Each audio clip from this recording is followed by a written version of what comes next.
वैष्णवों की 3 निष्ठा होती हैं, बहुत ध्यान से सुनिएगा। वैष्णव को कम से कम 3 निष्ठाओं का पालन करना चाहिए, तभी उसका वैष्णव धर्म निभता है। सबसे पहला नाम निष्ठा, ठाकुर जी के नाम के प्रति निष्ठा। नाम जप नित्य किया करें। बंधुओं, कई लोगों को नाम जप में आलस्य आता है, नाम जप में उनको मन नहीं लगता, रुचि नहीं होती। पर सदा याद रखें कि नाम औषधि है। जो काम ठाकुर जी भी नहीं कर पाते वो नाम करता है। कोई पूछे कि ठाकुर जी कहां से प्रकट हुए, तो भगवान को प्रकट नाम ने ही किया है। ठाकुर जी नाम के बिना प्रकट नहीं होते। मैं कथाओं में कहा करता हूं, जिसने गाया उसी ने पाया ठाकुर जी को। जो गाता नहीं है ठाकुर जी को, वो पा नहीं सकता। आप लोग कहें कि हमको सेवा में बहुत सुख मिलता है, हमसे परिक्रमा लगवा लो, कथा सुनवा लो। अच्छा, एक और बात है कि अगर आपकी नाम में रुचि नहीं है ना, तो बाकी के सारे क्रम जो आप करेंगे उसमें आप कोई ना कोई अपराध जरूर बनेगा आपसे। नाम अपराध मुक्त करता है। क्योंकि बहुत बड़ी बात है कि जब आप ठाकुर जी का नाम गाते हैं ना, तो स्वयं श्री जी आकर के आपके सब अपराधों को क्षमा करने का पूर्ण प्रयास करती हैं। एवं श्री जी की कृपा से आपसे फिर अपराध नहीं बनता, सेवा का या जो भी अपराध के नियम हैं वो सब अपराध नहीं बनते। श्री जी का नाम गाते हैं तो फिर ठाकुर जी पूरी जिम्मेवारी रखते हैं कि भाई ये नाम गाता रहे, उसके लिए इसके जितने भी अपराध इससे बनते हैं वो सब संभालो, इसकी बुद्धि सुदृढ़ करो। नाम का बहुत महत्व है, इसलिए धीरे धीरे प्रारंभ करो। पहले 11 नाम जपो, फिर 21 कर दो, फिर 51 करो, फिर 108 करो, और फिर एक समय ऐसा आए गिनती बंद करो। मैं ये बात अपनी कथा में हर जगह कहता हूं, नाम कभी नहीं गिनना चाहिए। ठाकुर जी का हम कितना जप करते हैं उसकी गिनती मत करो। गिनती करनी है तो उनकी करो जिनकी वजह से इस संसार में पुनरपि जननम पुनरपि मरणम पुनरपि जननी जठरे शयनम, ये बार बार जन्म मृत्यु का जो बंधन हमारा बंधा रहता है, जिन पापों की वजह से, जिन हमारे दुष्कर्मों की वजह से, गिनती उनकी करो।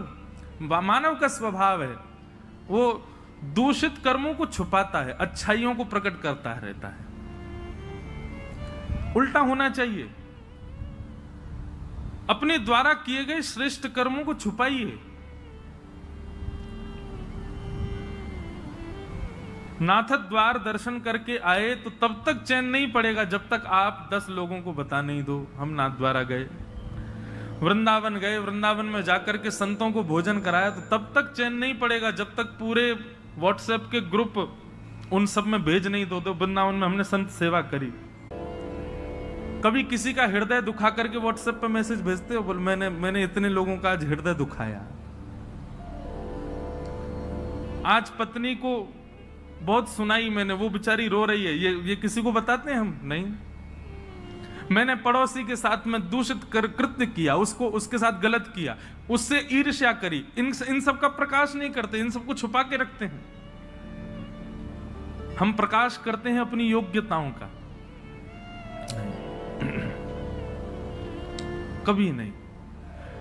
ये बात हम इसलिए कह रहे हैं, हमसे मिलने भी आते हैं लोग, अब भीड़ इतनी होती है तो एक सेकंड में भी व्यक्ति को यह लगता है कि मैं बता दूं।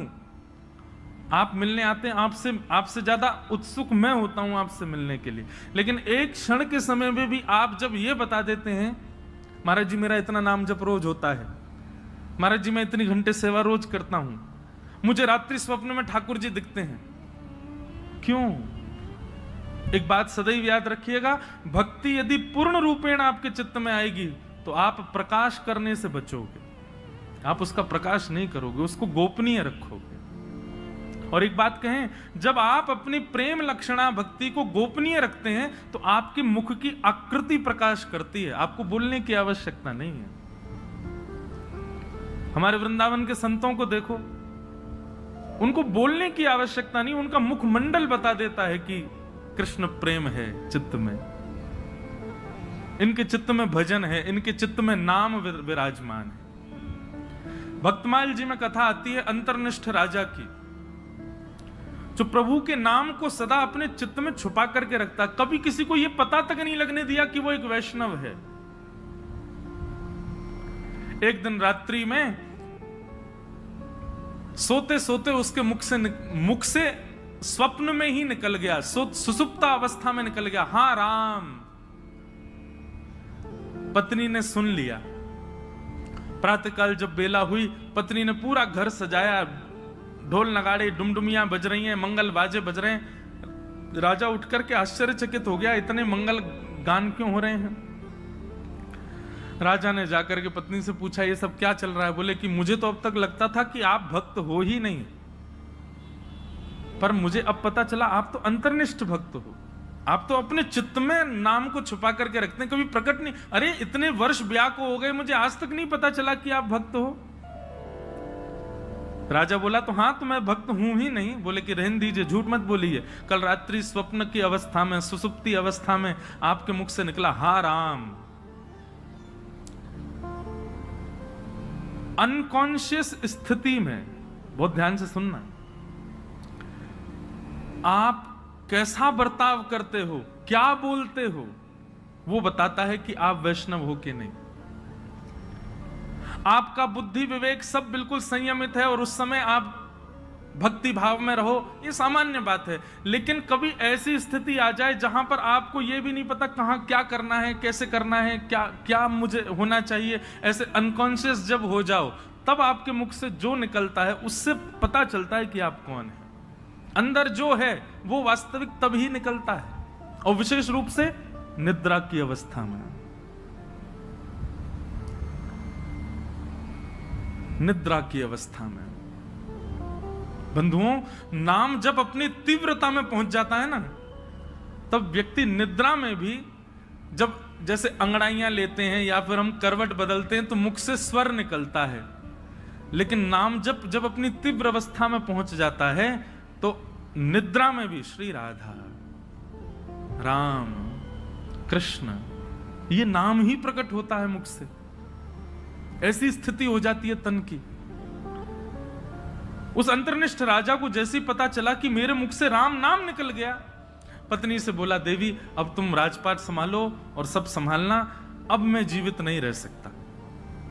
पत्नी बोली, क्यों? बोले, मैंने सदा जिस नाम को छुपा करके चित्त में रखा, अपनी पत्नी तक को नहीं पता चलने दिया, वो नाम जब मेरे मुख से निकल गया, मतलब मेरे तन का त्याग नाम ने कर दिया, अब मैं जीवित कैसे रह सकता हूं। प्राण रूप मान करके मैं नाम को अपने हृदय में छुपा करके रखता था, अब वही निकल गया तो मैं जीवित कैसे रहूं। और ऐसा कहते ही तत्क्षण राजा ने अपने प्राण त्याग दिए। इतना बलवान है नाम। तो वैष्णव की प्रथम निष्ठा होती है नाम निष्ठा। आज मुझसे किसी ने प्रश्न किया, नाम जपने की विधि क्या है? ये विधि विधान जो होते हैं ना, ये श्लोकों के लिए होते हैं, मंत्रों के लिए होते हैं, नाम के लिए कोई विधि नहीं। जपात सिद्धिर जपात सिद्धिर जपात सिद्धिर न संशय। उठते बैठते खाते पीते हंसते हर समय जपते रहो। नाम है ठाकुर जी का। आपका गुरु मंत्र जो है, गुरु श्लोक, गुरु मंत्र जो आपको मिला है, या द्वादशाक्षर मंत्र है, यो जो मंत्र की विधि है, उसके लिए तो आपको आसन चाहिए, स्वच्छता चाहिए, एक जगह बैठना, मन एकाग्र होना, ये सब चाहिए। पर नाम तो आप हर समय जप सकते हो, हर समय, हर क्षण। तो वैष्णव की सबसे पहली निष्ठा है नाम निष्ठा। इसलिए नाम को प्रारंभ कीजिए। अच्छा, नाम के प्रति 2-3 बातें ध्यान रखिएगा। नाम जपना भी एक सेवा है, और जैसे मंदिर की ठाकुर जी की सेवा है ना, उसमें अपराध नहीं होना चाहिए, उसमें लगन होनी चाहिए, उसमें तत्परता होनी चाहिए, उसमें स्वच्छता, शुद्धता और हृदय में प्रसन्नता होनी चाहिए। ठीक वैसे नाम भी एक सेवा है। जब आप कृष्ण बोलें तो आपके चित्त में त्रिभंग लली, वरहा पीड़म नटवर वपुः कर्णयो कर्णकारम, कस्तूरी तिलकम ललाट पटले वक्षस्थले कौस्तुभम, नासाग्रे वर मुक्ति कंतर तले वेणु करे कंकणम सर्वांगे हरिचंदनम सुललितम कंठे च मुक्तावली गोप स्त्री परिवेष्टितो विजयते गोपाल चूड़ामणि। कृष्ण कहते ही आपके चित्त में गोपाल जी प्रकट हो जाएं, उनके मधुर रूप का दर्शन होने लग जाए। श्री राधा कहते ही अति सुकुमारी अति सुकोमला हमारी वृषभानु नंदिनी किशोरी जी की झांकी आ जाए, और फिर उस नाम को ही कभी इत्र मान करके, उस नाम को ही पंचगव्य पंचामृत मान करके, उस नाम को ही वस्त्र मान करके, उस नामी की ही श्रृंगार करो, सेवा करो, माला पधराओ, सुंदर नाम से ही आरती करो, नाम का ही प्रसाद भोग अर्पित करो। इस प्रकार नाम से निष्ठा से सेवा होती है।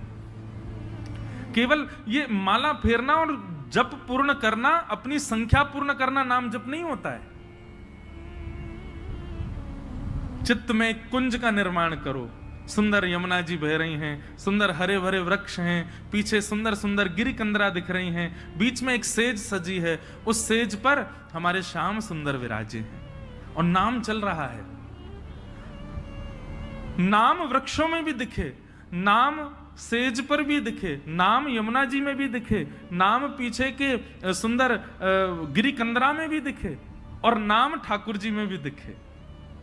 पर उसी नाम के जल से ठाकुर जी को अभिषेक कराया, उसी नाम के जल से ठाकुर जी को प्रक्षालन किया, उसी नाम के जल से, उसी नाम से ठाकुर जी को वस्त्र धारण कराया, उसी नाम से इत्र धारण कराया, उसी नाम से प्रसाद, उसी नाम से ही ठाकुर जी को आरती, और उसी नाम से बलैया। ऐसी पूरी एक सेवा की विधि है। उस सेवा को मानसी रूप में करते हुए नाम जप करना, ये नाम निष्ठा है। ऐसे नाम जप होता है। नाम जप का दूसरा रूप, आज जितना हुआ है कल उससे अधिक होना चाहिए। अगर नाम जितना आज है कल भी उतना ही है, और बल्कि परसों कम और हो गया, तो इससे नामापराध होता है। नाम बढ़ना चाहिए, नाम बढ़ाओ। नाम के प्रति दूसरी भावना, कोई यदि आपसे पूछे कि आप क्या जपते हो, तो पहले परख लीजिए। यदि वो अधिकारी हो तो ही बताइए, नहीं तो उसके सामने प्रकाश करने की आवश्यकता नहीं है। अपने आप को ऐसा बता दो, नाम तो कुछ करते नहीं, महासंसारी हैं हम, तो पापी पामर जीव हैं। अपने आप को मत दिखाइए कि आप नाम जापक हैं। कोई यदि पूछे और लगे कि हाँ ये वैष्णव है, कोई गुरुजन पूछे, हम पूछ लें, हम तो वैसे हम भी संसारी हैं, हम पूछे तो मत बताओ।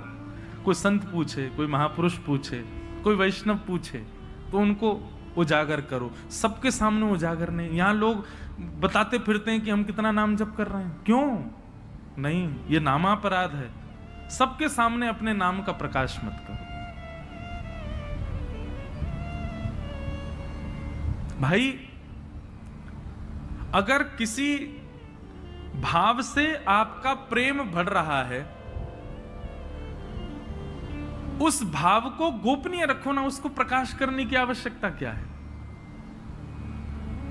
तो नाम में इस बात का ध्यान रखें कि अगर कोई व्यक्ति अयोग्य, किसी को मत मानो, लेकिन यदि आपको अनुभव हो जाए कि ये वैष्णव भाव में नहीं है, बस ऐसे चलते फिरते पूछ रहा है, तो उसके सामने अपने आप को मूर्ख ही घोषित करो। ये मत बताओ कितना नाम जपते, नहीं तो नामापराध होता है। तो सबसे पहली वैष्णव की निष्ठा होती है नाम निष्ठा। वैष्णव की दूसरी निष्ठा होती है तुलसी निष्ठा। उसके तन पर यदि तुलसी स्पर्श नहीं है, तो ठाकुर जी उसके हाथ से सेवा तो बहुत दूर की बात है, जल भी स्वीकार नहीं करेंगे। इसलिए आपके तन पर तुलसी स्पर्श होना बहुत आवश्यक है। यह वैष्णव की दूसरी निष्ठा है। कई लोग पूछते हैं तुलसी धारण करने के लिए, आप लोग धारण कर लीजिए, लेकिन उसके बाद लोग पूछते हैं महाराज जी, अगर हम तुलसी धारण कर लें और कहीं कुछ खाना पाना हो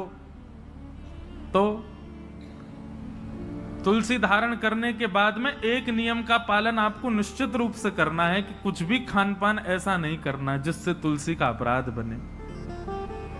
और यदि आपने कहीं गलती से तुलसी जी के धारण के पश्चात कुछ ऐसा खान पान किया है तो दूसरे दिन उन तुलसी जी को यमुना जी में पधराओ। आना पड़ेगा, भोपाल से वृंदावन ही आओ, तुलसी जी को पधराओ, क्षमा याचना करो, ब्राह्मण भोज कराओ, संतों के चरणों में प्रणाम करके क्षमा मांगो, फिर दूसरी तुलसी जी ठाकुर जी के चरणों में अर्पित करके फिर धारण करो। फिर ये वचनबद्ध हो जाना कि अब नहीं करेंगे। एक व्यक्ति मुझसे बोला, बोले महाराज जी जब खाते पीते हो उस समय उतार दें, खान पान करके फिर पहन लें। वाह, ऐसा नहीं करना है। मन में एक भाव आता है कि श्री तुलसी जी आपके कंठ में विराजमान होने के लिए अपने रूप का त्याग कर देती हैं। वो एक पौधे के रूप में होती हैं, वृक्ष के रूप में होती हैं। ठाकुर जी को सुख देने के लिए नवीन नवीन अपने अंदर पत्रों को प्रादुर्भाव करती हैं, ठाकुर जी की सेवा में जाएंगे। लेकिन आपके कंठ को सुशोभित करने के लिए और आपके तन के कल्याण के लिए वो अपने उस रूप का त्याग कर देती हैं, अपने आप को छिलवा देती हैं और उसके बाद माला बनकर के आपके गले में विराजमान होती हैं। इतना बड़ा त्याग तुलसी जी हमारे लिए करती हैं, हम उनके लिए ये सामान्य सी वस्तु नहीं छोड़ सकते। इसलिए तुलसी निष्ठा, तुलसी जी को धारण करो। तुलसी जी गले में धारण होने के बाद में जैसे ही आप कुछ भी पाते हैं, पहली बात तो प्रसाद ही पाएंगे। प्रसाद पाते ही जैसे ही कंठ से नीचे जाएगा, कंठ में तुलसी जी है, नीचे जाते ही उसमें जितने दोष होंगे सब समाप्त हो जाएंगे। तुलसी जी कंठ में धारण हैं और उस समय आपने जलपान किया तो जलपान जैसे ही तुलसी जी के यहां कंठ से नीचे गया, तुलसी जी का स्पर्श होते ही वो साक्षात श्री यमुना जी का, श्री गंगा जी का जल हो जाएगा, ठाकुर जी का चरणामृत हो जाएगा। अरे कहां तक कहें, आप स्नान करेंगे और जैसे ही जल अपने सिर पर डालेंगे, आपके मुख पर आकर के जल जैसे ही तुलसी जी का स्पर्श करके सर्वांगीण अंग पर जाएगा, वह भी दिव्य किसी पवित्र नदी का रूप धारण करके, उनके जल का रूप धारण करके आपके तन को पवित्र कर देगा। तुलसी निष्ठा। कई संप्रदायों में तुलसी जी का भाव ऐसा धारण करो पर स्नान के समय मत करो। उसमें ऐसा भाव है कि तुलसी जी का जल चरणों में आ जाएगा। तो सब संप्रदायों के अलग अलग भाव हैं। कहीं पर ऐसा भाव है कि तुलसी जी का जल तन पे जाना चाहिए तभी पवित्र होंगे। तो अपने अपने गुरुजनों की प्रणाली के अनुसार आप उसका कर सकते हैं भाव। कई मन में भाव रखते हैं कि हम शौचाचार के लिए जाएं तब तुलसी जी को उतार दें। आपके भाव के ऊपर निर्भर करता है, आपका भाव कैसा है, उस अनुसार आप उसका पालन कर सकते हैं। नहीं तो शास्त्र और संतों की आज्ञा तो 24 घंटे आपके कंठ में तुलसी होनी चाहिए। तो दूसरी निष्ठा क्या है? तुलसी निष्ठा। और तीसरी और सबसे विशिष्ट निष्ठा एकादशी निष्ठा। वैष्णव को एकादशी व्रत निश्चित करना चाहिए। एकादशी के दिन अन्न में पाप का निवास होता है और उसके कारण एकादशी के दिन, अब यहां पर भी एक बात आ जाती है, भाव की बात आती है। देखो, भाव प्राधान्य जब हो जाती है ना बात, तो फिर वहां पर नियम नहीं चल पाते। बहुत ध्यान से सुनिए सब लोग। अब हमारे राधा वल्लभी है और हमारे हरिदासी वृंदावन के, वहां पर अधिकतर एकादशी नहीं मानी जाती।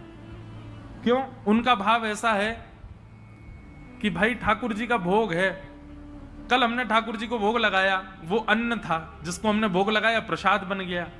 अब आज एकादशी है, हम उस प्रसाद में फिर ये कर रहे हैं कि नहीं आज एकादशी, आज तो हम उसको पा ही नहीं सकते। तो ठाकुर जी का भोग, उसमें एकादशी पर अन्न कैसे हो सकता है? हम प्रसाद को अन्न कैसे मान सकते हैं? इसलिए कहीं ये भाव उत्पन्न ना हो, इसलिए कई हमारे आचार्य चरणों की प्रणाली में भाव से एकादशी का नहीं नियम माना जाता।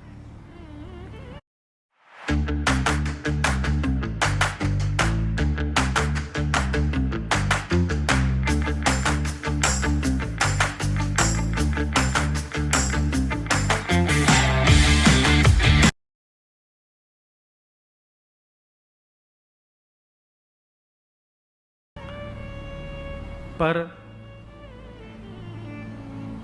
आजकल के मॉडर्न जमाने में करवा चौथ भी नहीं रखती कई माताएं। क्यों?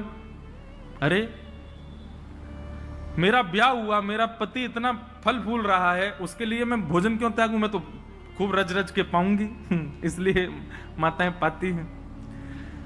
देखो कितना भी आप पाओ, लेकिन जब करवा चौथ के दिन कोई मां, कोई बहन अपने पति के लिए व्रत करती है, एक दिन के लिए किया गया व्रत वो शोभनीय लगता है, सुंदर लगता है, उसमें कोई पीड़ा नहीं, सबको अच्छा लगता। बल्कि माताएं सौभाग्य मानती हैं कि हम व्रत करें। और आजकल तो भाई लोग भी करते हैं पत्नी के लिए।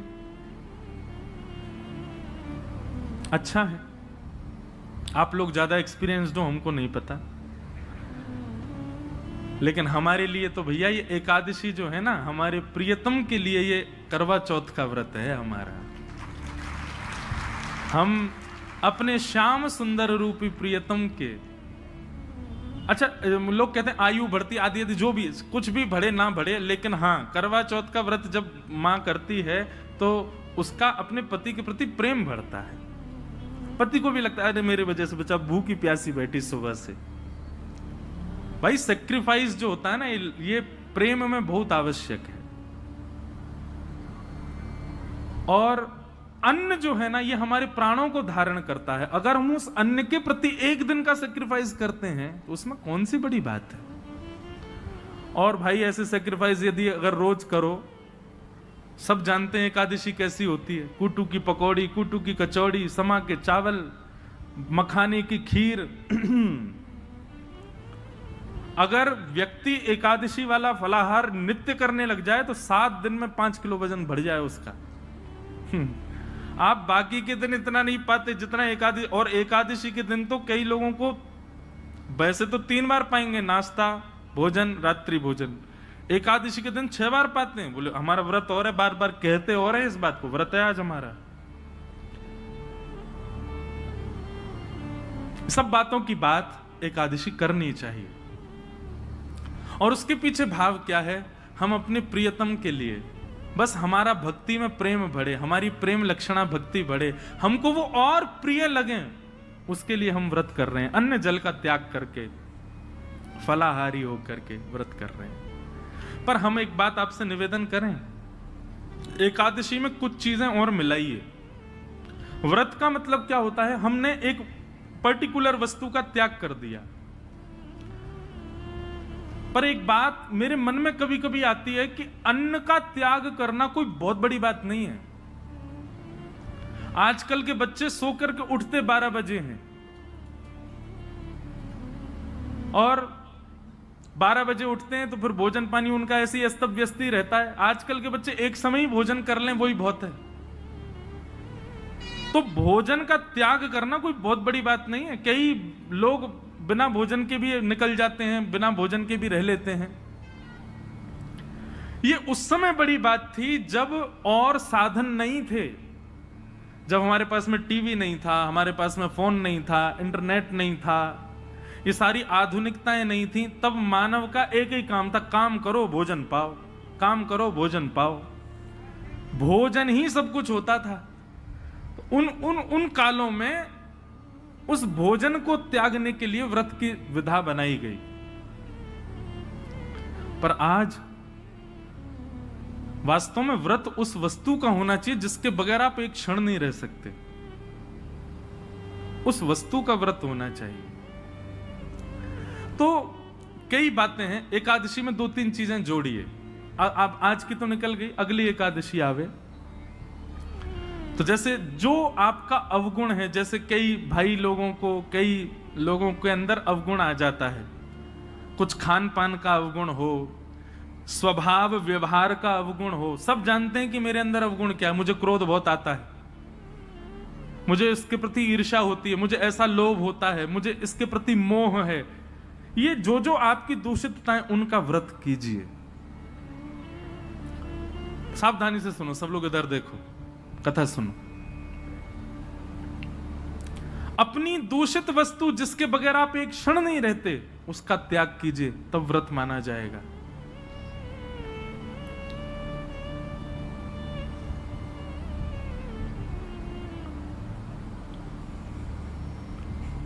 निकालिए, लिस्ट बनाइए, ऐसे कौन कौन सी वस्तुएं हैं जिनके बगैर आप एक क्षण नहीं रह पाते। संसारी वस्तु, उसका व्रत कीजिए, एक दिन व्रत कीजिए। अगली एकादशी पर नियम बनाओ। सबसे ज्यादा तो फोन ही है भैया, उसके बिना ही नहीं रह पाते हम। अगली एकादशी प्रयास करके देखो। हम अपने ऊपर इसलिए लागू नहीं कर सकते, हम तो सफर में रहते हैं, इधर उधर आना जाना लगा रहता है, तो कुछ ना कुछ काम रहते हैं, तो इसलिए हम वो तो नहीं करते। फिर एकादशियों पर इंद्रियों की एकादशी करो, जैसे नेत्रों की एकादशी। नेत्रों की एकादशी मतलब आज नेत्रों से केवल और केवल ठाकुर जी और ठाकुर जी के भक्तों का दर्शन करेंगे। ठाकुर जी का दर्शन और ठाकुर जी के भक्तों का दर्शन। तो एकादशी के दिन बस लगे हैं, अब नहीं जा सकते वृंदावन तो फोन पे ही दर्शन करो। राधा वल्लभ जी, राधा रमन जी, श्री वृंदावन बिहारी लाल जी, गोविंद देव जी, गोपीनाथ जी, द्वारिकाधीश जी, बद्रीनाथ जी, सुबह से लगे दर्शन करने में। और वैष्णवों का दर्शन करो, चुन करके निकाल के अपनी बाइक गाड़ी जाओ, संतों के यहाँ जाओ, वैष्णवों के यहाँ जाओ, जाकर के उनको प्रणाम करो। एकादशी ऐसे व्यतीत करो। नेत्रों की एकादशी। कानों की एकादशी क्या? आज इन कानों से केवल भगवत चर्चा सुनेंगे। सूर्योदय से लेकर के सूर्यास्त तक और कुछ करना ही नहीं है, कीर्तन और भजन, केवल भगवत चर्चा ही श्रवण करनी है। कानों की एकादशी। मुख की एकादशी दो प्रकार से हो सकती है, या तो मौन रहो या फिर केवल और केवल भगवान नाम ही कहो, और कुछ बोलना ही नहीं है, केवल भगवान नाम। मुख की एकादशी। हाथों की एकादशी कैसे? निकालो, सवेरे निकल जाओ 6 बजे महाराज, मंदिर जो जो हैं आपके क्षेत्र में सबकी सफाई करना, सब जगह जाकर के स्वच्छता करना, सबके ठाकुरों की सेवा करना, हाथों से सेवा। पैरों की एकादशी, प्रदक्षिणा करो, परिक्रमा, गैया की परिक्रमा, माता पिता की परिक्रमा, मंदिरों की परिक्रमा। ऐसे भैया अपने तन से एकादशी करो, केवल अन्न छोड़ने मात्र से काम। ये आगे की विधा है, पहले अन्न से ही शुरू कर लो, पर शुरू करो।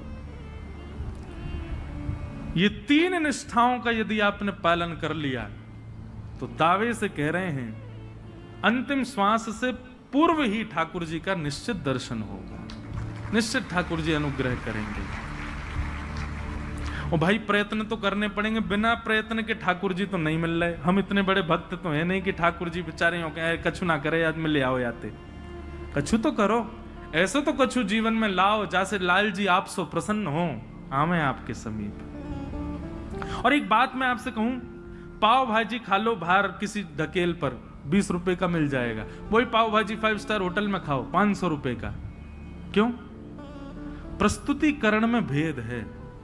ऑफरिंग, वो ऑफर करने का नतीजा है कि वहां महंगा है, यहां सस्ता है। ठीक वैसी भक्ति भी है।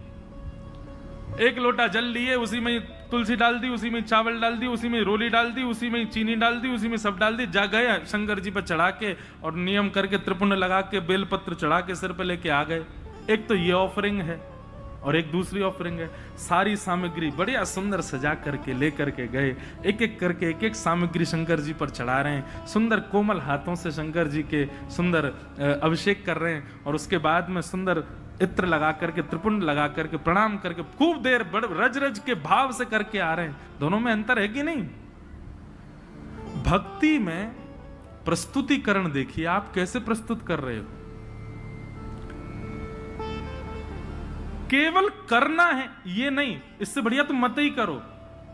केवल एकादशी करनी है, हमको अन्न नहीं खाना, लेकिन पूरे नाक में दम कर दिया घर के में, जे बनाओ, भूख लगी है केला लाओ, ये बनाओ, ये करो। ऐसी काय क्या फायदा? एकादशी एकादशी जैसी दिखनी चाहिए, उसका प्रस्तुतिकरण ऐसा रखो। ये जो भाव हम आपको बता रहे हैं, हम तो 10% बताएंगे, बाकी आपको विचार करने पड़ेंगे।